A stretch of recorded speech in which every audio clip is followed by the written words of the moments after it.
Day 13 of MineTober Season 2 has arrived, and today we're building a post office. As you can see already, I went with a very unique looking block palette because I think we've been doing too many boring block palettes, too many basic ones. I wanted to mix it up. Adding a little clock there, the best I could with the size I had. I think it turned out pretty fine. Then adding some basic wall details, using some dark oak to get a different color in there to break up the very bright sandstone, and then the gray basalt pillars and tuff. Add the little overhang there. That'll be where you can drop off your mail for the post office, as that is what this is. So it does have a functional purpose. Adding a little slanted roof there. I had to really bring it inwards towards the end there to make it work, which does look a little weird, but I think I made it work pretty alright for what I was left with there with this weird shape I gave myself. Adding some more basic wall details, lanterns and window boxes and things with the flowers there. Doing the same for this last wall before we get onto the roof.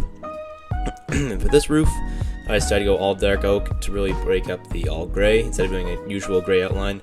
There's a really basic all four directional inwards going up roof.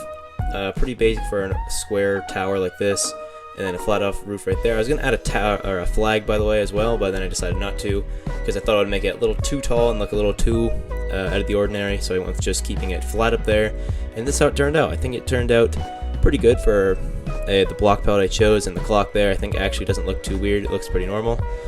And yeah, here's the shaders. I think the shaders as well makes it look pretty good. So this is how she looks. I think, well, obviously the sandstone's a little bit bright with the shaders, but I think everything else looks pretty good, and it ties into this area we're building up here around the well all pretty well. And yeah, let me know what you think down in the comments.